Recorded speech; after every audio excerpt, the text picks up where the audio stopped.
ოცნების პარლამენტის თავმჯდომარის მორიგი ანტისახელმწიფოებრივი განცხადებები შალვა პაპუაშვილმა უკრაინის ომში დამარცხებულად დღეს უკრაინა და ევროკავშირი ერთად გამოაცხადა. ოცნების მთავარი სპიკერის ეს ვერდიქტი ევროკავშირის ლიდერების გადაწყვეტილებას მოჰყვა ომში მყოფი ქვეყნის დაფინანსების შესახებ.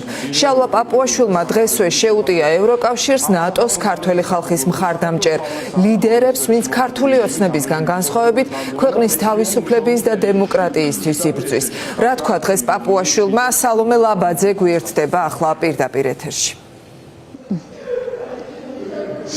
პაპუაშვილის შეტევის ძირითადი სამიზნე დღესაც ბრიუსელი იყო, რაც არც არის გასაკვირი, რადგან სწორედ დღეს ბრიუსელიდან ივანიშვილის პარტია მძიმე გზავნილებს ელოდება ევროკომისიის ანგარიშის სახით, რომელიც შეაფასებს იმას, თუ რამდენად ასრულებს ოლიგარქის მთავრობა კრიტერიუმებს, რომელთა შესრულება საჭიროა უვიზო მიმოსვლის შენარჩუნებისთვის. რადგან წინასწარვეა ცნობილი, რომ დემოკრატიული უკუსვრის და ადამიანის უფლებების დარღვევის გამო ეს შეფასება არ იქნება პოზიტიური და ივანიშვილის პოლიტიკით საქართველოს მოქალაქეები დადგებიან ვიზა ლიბერალიზაციის დაკარგვის საფრთხის წინაშე. ახლა პარტია დაკავებულია სწორედ იმაზე ზრუნვით, რომ როგორმე ეს მოცემულობა გაამართლოს, რისთვისაც ტრადიციულად ისინი თავს ესხმიან დასავლელ პარტნიორებს და წარმოადგენენ მათ საქართველოს ომში ჩართვის და ასევე ქვეყნის სუვერენიტეტის დაკარგვის, გაქრობის მსურველებად. ევროკავშირი დღეს იქცევა არასრულწლოვანივით, რომელიც მეურვის გარეშე დარჩა და რომელმაც გადაწყვიტა, რომ იკაცოს. აი, სწორედ ეს სიტყვები მოვისმინეთ დღეს პაპუაშვილისგან იმ კითხვის საპასუხოდ, რომელიც მას ვიზა ლიბერალიზაციის შეჩერების საფრთხეზე დაუსვეს. პაპუაშვილს უპასუხოდ არ დაუტოვებია არც კაია კალასი, ევროკომისიის ვიცე-პრეზიდენტი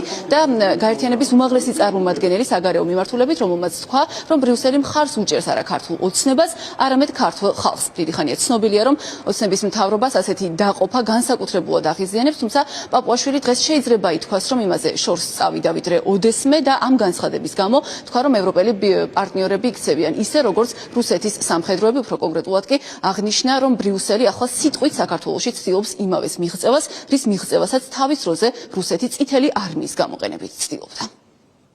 ნუვეძებთ ლოგიკას და სამართლიანობას ბრიუსელის გადაწყვეტილებაში. ბრიუსელი უკვე რაღაც პერიოდია მოქმედებს არა გონივრულობის და სამართლიანობის პრინციპიდან გამომდინარე, არამედ პოლიტიკური დღისწესრიგით.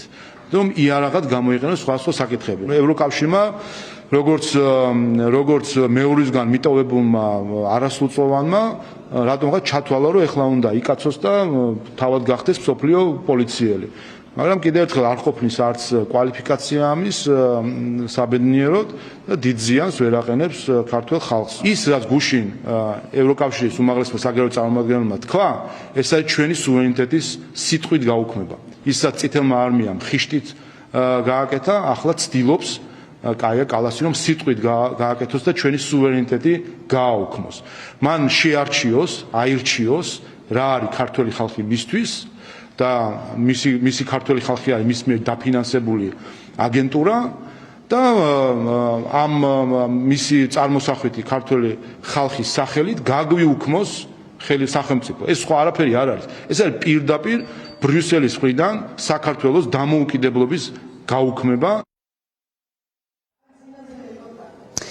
და რაც უნდა რთულად წარმოსადგენი იყოს პაპუაშვილისგან, დღეს ჩვენ ამ გზავნილებზე კიდევ უფრო მძიმე გზავნილიც მოვისმინეთ, რომელიც უკავშირდება ომს, რომელსაც უკრაინის წინააღმდეგ რუსეთი უკვე წლებია აწარმოებს. გაირკვა, რომ ქართულ ოცნებას ამ ომში დამარცხებული უკვე გამოვლენილი ჰყავს და როგორც პაპუაშვილმა გვითხრა, დამარცხებულია უკრაინა და მასთან ერთად ევროკავშირიც. ეს კი საყურადღებოა, რომ ხდება იმ ფონზე, როცა ევროკავშირმა კიევს 90 მილიარდი ევროს დახმარება გამოუყო 2026 და 2027 წლის და შეგახსენებთ, რომ ამ სესხის დაბრუნებას ევროკავშირი კიევისგან მოითხოვს მხოლოდ მას შემდეგ, რაც კიევს ომით მიყენებულ ზიანს რუსეთი ამასახურებს.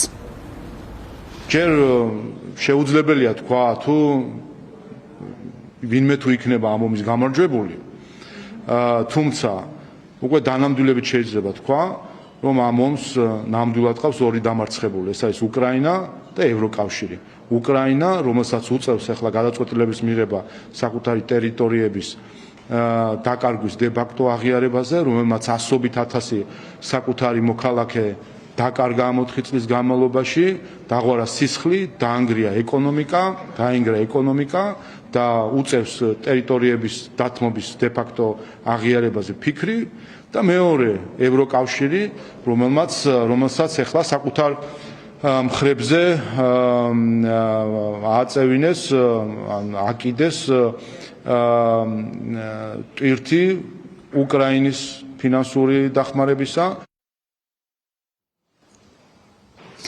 ეს გზავნილები ოცნების პარლამენტის თავმჯდომარისგან მოვისმინეთ ჟურნალისტებმა ტრიბუნასთან, ამის შემდეგ კი პარლამენტის შენობაში, სადაც დღეს ქართული ოცნება საშემოდგომო სესიას ხურავს, გაიმართა ბიუროს სხდომა, რომელზეც საკუთარი დრო პაპუაშვილმა ასევე გამოიყენა ისევ ანტიდასაური გზავნილების გავრცელებისთვის და ასევე საყურადღებო იყო პაპუაშვილის ის გზავნილიც, როცა მან თქვა, რომ საქართველოს ახლა მეგობრები სანთლით ხავსაცებია.